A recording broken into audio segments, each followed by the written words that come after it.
दोस्तों ये जो आप इस वक्त एक बड़ी सी बिल्डिंग सामने देख रहे हैं, ये कोई आम दुनियावी बिल्डिंग नहीं है, बल्कि ये एक खुदा की जमात को अता करदा समझ लें कि एक तोहफा है, जहाँ पे लोगों की रूहानी ग़िज़ा का बंदोबस्त होता है। इसके अंदर मस्जिद भी है, इसके अंदर दफातर भी हैं। ये मरकज़ है जमात अहमदिया जर्मनी का, जिसको हम बैतुस्सुबूह बोलते हैं। जर्मन में सामने लिखा हुआ है बैतुस्सुबूह सेंट्राले अहमदिया मुस्लिम जमात डॉइचलैंड गैनफरस्ट्रासे 11। इसके अंदर जिस बंदे ने अल्लाह के दीन की खिदमत की, तो अल्लाह ताला ने कभी उसका अपने ऊपर रहने नहीं दिया, बल्कि उसको बड़ी मुख्तलिफ शक्लों में रिवार्ड दिया। और आज हमारा एक इंटरव्यू होगा जिसमें आपको इस चीज़ का ताज़ा तरीन नमूना दिखाएंगे। दोस्तों सामने आप सूरज गुरूब होता हुआ देख रहे हैं। आज 21 फरवरी 2021 बरोज़ इतवार फ्रैंकफर्ट के अंदर देखें, बड़ा खूबसूरत नज़ारा है सूरज गुरूब होने का। लेकिन इसके अंदर हम आपको एक ज़िंदगी की कहानी सुनाते हैं, डूबते सूरज में ज़िंदगी की कहानी। अभी हम आपको लेके चलेंगे एक सैर करने वाली जगह खूबसूरत, जो कि फ्रैंकफर्ट के इंडस्ट्रियल एरिया के अंदर है, जहाँ लोग बड़ी खुशी के साथ सैर करने के लिए निकलते हैं। तो अब हम वहाँ जाके एक ज़िंदगी की कहानी आपको सुनाते हैं। नहीं जी दोस्तों, जो मैंने आपको पहले बताया था कि डूबते सूरज में एक ज़िंदगी की कहानी, तो मेरे साथ इस वक्त राना साहब हैं। ये अपना तारफ़ आपको खुद करवाएंगे पहले, और फिर बाकी की तफसील मैं बताऊं। राना साहब अपना तारफ़ करवाएं, पाकिस्तान से कितने? पाकिस्तान तो पंजाबी च कि उर्दू च? हाँ तुसी पंजाबी च करा दो। मेरा तारफ़ है जी राणा खालिद महमूद, ते पाकिस्तान तो रबुआ शरीफ तो, और साड़ी उस दुकान होंगी सी राणा सेंट्री वर्कर्स अक्सा रोड रबुआ। अब्बा जी का नाम से राणा खुर्शीद अख्तर, और 74 च असी आए सी गुजरांवाले तो रबुआ, और फिर वापसी हुई ही नहीं। तो स्टार्ट च जिन्नी देर मैं पाकिस्तान रहा तो काफ़ी तो सेंट्री का ही काम करते रहे अब्बा जी नाल। ते फिर मैं चला गया सऊदी अरब, फिर उधरों उस बाद फिर वापस आया, फिर जर्मनी आ गया। और पाकिस्तान च अब्बा जी का तारफ़ भी सारे दोस्त ही ज़्यादातर जानते हैं, राणा सेंट्री तो भी। तो एक साड़ी जोबली आइस बार होंगी सी, तो आइसक्रीम की दुकान सी, और वो तारफ नाल भी काफ़ी लोग अब्बा जी दे काफ़ी वाकफ ने। ज़्यादातर लोग अब्बा जी ने गुजरांवाले तो जानते हैं। अच्छा सूफी साहब कहते इस नाल। अच्छा गुजरांवाले तो राणा खुर्शीद अख्तर। चलो ਅਸੀਂ ਉਹਨਾਂ ਦੀ ਤਸਵੀਰ ਤੁਹਾਡੇ ਕੋਲ ਲੈ ਕੇ ਇਨਸ਼ਾਅੱਲਾ ਐਡ ਕਰ ਦਿਆਂਗੇ ਤਾਂ ਕਿ ਅੱਛਾ ਦੱਸ ਕਿੰਨੇ ਭਾਈ ਹੋ ਤੁਸੀਂ? ਅਸੀਂ माशाअल्लाह 8 ਭਾਈ ਹਾਂ ਮਾਸ਼ਾਅੱਲਾ, और 3 ਸਿਸਟਰਾਂ ਨੇ। ਅੱਛਾ ਅੱਛਾ।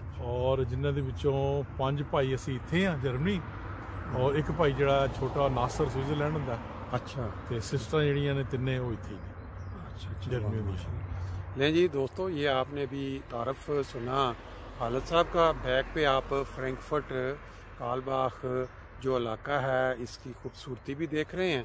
बाकी आपको बताते हैं कि आज खालिद साहब हमारे साथ क्यों शामिल हुए हैं, और इनकी ये जो सामने ज़िंदगी है इस वक्त, ये किस तरह अभी तक मौजूद है, बावजूद इसके कि इनको पिछले साल दिसंबर में गालबन अक्टूबर में कोरोना का मतलब जो मरज़ लाक हुआ, जो भाई हॉस्पिटल में रहे, और किस तरह इनको ये हुआ, और किस तरह इन्होंने उसका मुकाबला किया, और किस तरह अल्लाह ताला ने इनको अपने फजल से दोबारा मुकम्मल सेहत दी, और आजकल ये काम पे भी जा रहे हैं। ये इनकी बहुत बड़ी हिम्मत की बात है। पहले मैंने इनको जब भी देखा है बगैर इस छड़ी के देखा था, लेकिन अब ये है कि ये छड़ी इनके पास होती है, लेकिन हिम्मत के साथ ये काम। अभी हम आपके साथ साथ थोड़ा वॉक भी करेंगे, और साथ साथ राणा साहब से पूछेंगे कि इस बीमारी का इन तक कैसे अटैक हुआ और किस तरह इन्होंने उसका मुकाबला किया। ये जी दोस्तों के फ़ायदा के लिए या इसको सदका जारिया समझ के हम खालिद साहब से पूछते हैं कि जब अक्टूबर में इनको ये कोरोना हुआ, तो क्या ये भी दूसरे लोगों की तरह ऐसे ही एक मजाक समझते थे कि यार ये दूसरे लोगों के लिए, हमें कुछ नहीं होगा, ये हम जवान हैं? तो ये ज़रा थोड़ा सा बताएं खालिद साहब, कहाँ पे कमज़ोरी या कहाँ पे ये थोड़ी सी लापरवाही हुई? मैं इस तो बहुत ही मतलब की दसा तुहानू कि जिस तरह वक्त गुजरे हाँ, और बहुत ही मुश्किल वक्त सी हो, लेकिन बहरहाल कितने बेहतियाती हुई जिदी वजह नाल मैनू अनस्टेकन होया कोरोना, और ये हैगा सी 24-25 अक्तूबर नूं। ठीक है। और चंद दिन मैं पहले घर ही सी, ठीक, तो मेरे जिन सी कि इंशाल्लाह रकैल्टूंगा, ਔਰ ਬੁਖਾਰ ਛਕਾ ਰਹੇ ਤੇ ਠੀਕ ਹੋ ਜਾਏਗਾ ਇਨਸ਼ਾਅੱਲਾ।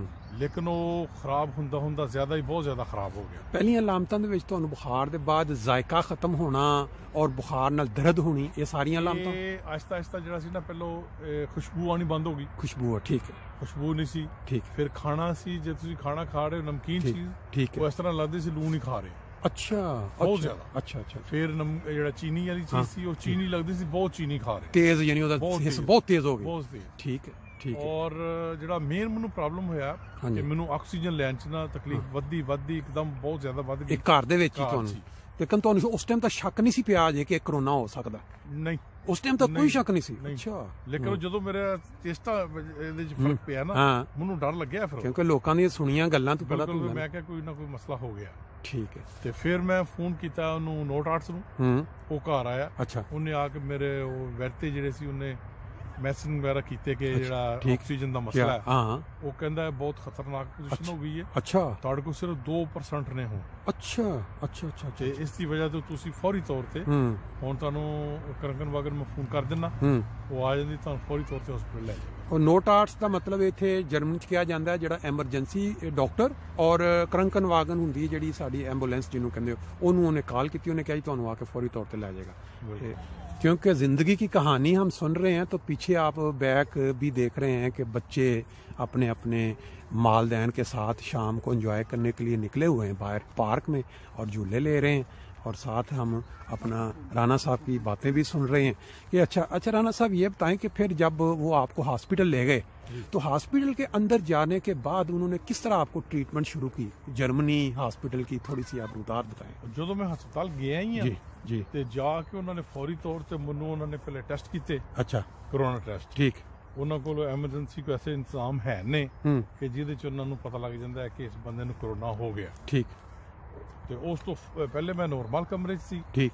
ਉਹ ਕੋਈ ਅੱਧੇ ਘੰਟੇ ਬਾਅਦ ਆ ਕੇ ਤੇ ਮੈਨੂੰ ਫੌਰੀ ਤੌਰ ਤੇ ਆਈਸੀਯੂ 'ਚ ਲੈ ਗਏ। ਅੱਛਾ। ਐਮਰਜੈਂਸੀ ਜਿਹੜਾ ਵਾਰਡ ਠੀਕ ਹੈ। ਠੀਕ ਹੈ। ਔਰ ਉਹਦੇ ਵਿੱਚ ਫਿਰ ਮੈਂ 14 ਦਿਨ ਰਿਹਾ।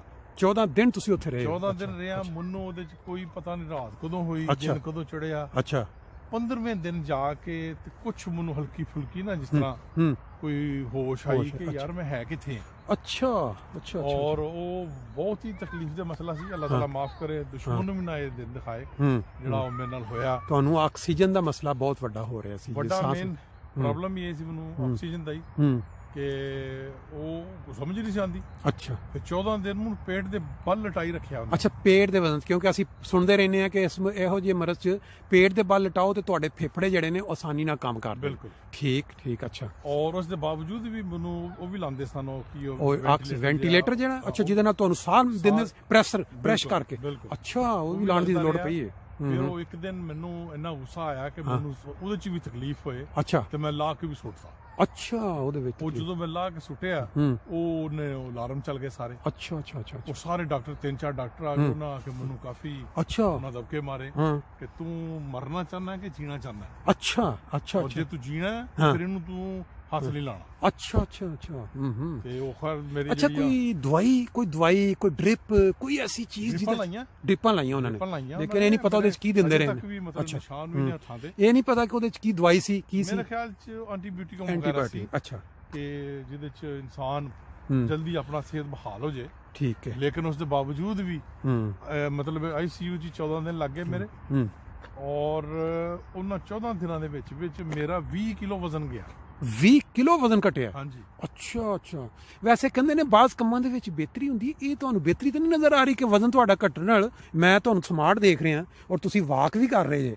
ਤੇ ਇੱਕ ਲਿਹਾਜ਼ ਨਾਲ ਤੇ ਠੀਕ ਹੋਇਆ। ਠੀਕ ਹੈ। ਲੇਕਿਨ ਇੱਕ ਲਿਹਾਜ਼ ਨਾਲ ਬਹੁਤ ਗਲਤ ਹੋਇਆ ਕਿ ਉਹ ਇੱਕਦਮ ਜਿਹੜਾ ਗਿਆ ਨਾ, ਇੱਕ ਹੁੰਦਾ ਜਦੋਂ ਤੁਸੀਂ ਆਪਣਾ ਜੋਗਿੰਗ ਕਰਦੇ ਹੋ ਜਾਂ ਆਪਣੇ ਮਨ ਕਰਦੇ ਹੋ, ਘਟਾਉਂਦੇ ਹੋ ਆਹਿਸਤਾ। ਬਿਲਕੁਲ ਬਿਮਾਰੀ ਦੇ ਨਾਲ ਜਿਹੜਾ। ਤੇ ਇਹਦੀ ਜਿਹੜੀ ਤੁਸੀਂ 15 ਦਿਨ ਦੇ ਬਾਅਦ ਤੁਹਾਨੂੰ ਉਹਨਾਂ ਨੇ ਜਦੋਂ ਤੁਸੀਂ ਕਿਸ ਤਰ੍ਹਾਂ ਮਹਿਸੂਸ ਕੀਤਾ ਕਿ ਹੁਣ ਤੁਸੀਂ ਇਸ ਕਾਬਲ ਜੇ ਘਰ ਚਲੇ ਜਾਓ, ਇੰਨੇ ਠੀਕ ਹੋ ਜੀ? ਉਸ ਤੋਂ ਬਾਅਦ ਵੀ ਉਹਨਾਂ 3 ਦਿਨ ਰੱਖਿਆ ਉੱਥੇ। ਅੱਛਾ। ਫਿਰ ਉਹਨਾਂ ਨੇ ਜਿਹੜੇ ਸੀ ਟੈਸਟ ਵਗੈਰਾ ਕੀਤੇ ਕਿ ਮੈਂ ਹੁਣ ਨੈਗੇਟਿਵ ਹਾਂ। ਅੱਛਾ। ਮਤਲਬ ਪੋਜ਼ਿਟਿਵ ਚੋਂ ਬਾਹਰ ਆ ਗਿਆ। ਠੀਕ ਹੈ। ਤੇ ਫਿਰ ਉਹਦੇ 'ਚ ਖਾਣਾ ਪੀਣਾ ਥੋੜੀ ਜਿਹੀ, ਇਹਨਾਂ 14 ਦਿਨਾਂ ਦੇ ਵਿੱਚ ਮੈਨੂੰ ਕੋਈ ਖੁਰਾਕ ਵੀ ਨਹੀਂ ਮਿਲਦੀ ਰਹੀ। ਅੱਛਾ। ਖਾਣਾ ਕੱਪੜਾ ਖਾਣਾ ਕੋਈ ਨਹੀਂ, ਸਿਰਫ ਉਹ ਜਿਹੜੀ ਡ੍ਰਿਪ ਦੇ ਜ਼ਰੀਏ ਤਾਕਤ, ਡ੍ਰਿਪ ਮਾੜੀ ਜੀ। ਔਰ ਇਸ ਤਰ੍ਹਾਂ ਚੱਲਦਾ ਰਿਹਾ। ਮੈਂ ਫਿਰ ਉਹਨਾਂ ਨੂੰ ਸਗੋਂ ਇੱਕ ਦੋ ਦਫਾ ਕਿਹਾ ਕਿ ਮੈਂ ਕਿਹੜੇ ਹਸਪਤਾਲ ਚ ਆ ਗਿਆ, ਅੱਛਾ ਨਾ ਨਾਸ਼ਤਾ ਨਾ ਦੁਪਹਿਰ ਨਾ ਸ਼ਾਮ ਨਾ ਕੁਝ। ਅੱਛਾ ਉਹ ਕਹਿੰਦੇ ਸਭ ਤੋਂ ਮੇਨ ਤੇਰੀ ਜ਼ਿੰਦਗੀ ਜ਼ਰੂਰੀ ਸਾਡੇ ਲਈ, ਅੱਛਾ ਉਹ ਜੇ ਤੁਸੀਂ ਖਾਣਾ ਦੇਵਾਂਗੇ ਹਾਂ ਤੇ ਤੈਨੂੰ ਆਕਸੀਜਨ ਚ ਜ਼ਿਆਦਾ ਪ੍ਰੋਬਲਮ ਕਰੇਗਾ। ਹਾਂ ਲੈਣ 'ਚ। ਅੱਛਾ ਅੱਛਾ ਅੱਛਾ ਇਸ ਕਰਕੇ ਅਸੀਂ ਤੈਨੂੰ ਖੁਰਾਕ ਠੀਕ। ਜਿਹੜੀ ਨਾ ਘੱਟ ਦੇ ਰਹੇ ਹਾਂ, ਬਲਕਿ ਬਹੁਤ ਹੀ ਘੱਟ ਦੇ ਰਹੇ ਹਾਂ। ਇਹਦਾ ਮਤਲਬ ਹੋਇਆ ਕਿ ਇਹ ਵੀ ਉਹਨਾਂ ਦਾ ਇੱਕ ਤਰੀਕਾ ਇਲਾਜ ਸੀ ਕਿ ਖੁਰਾਕ ਜਿਹੜੀ ਪੇਟ 'ਚ ਨਾ ਵਜ਼ਨ ਪਾਓ, ਹਾਂ ਜਿਹਦੀ ਵਜ੍ਹਾ ਤੋਂ ਉਹਨੂੰ ਫੇਫੜਿਆਂ 'ਚ ਤਕਲੀਫ ਹੋਵੇ ਜਾਂ ਸਾਹ 'ਚ ਪ੍ਰੋਬਲਮ ਹੋਵੇ। ਹਾਂਜੀ। ਠੀਕ ਠੀਕ। ਬਾਕੀ ਇਹ ਵੇ ਕਿ ਕੋਈ ਦੇਸੀ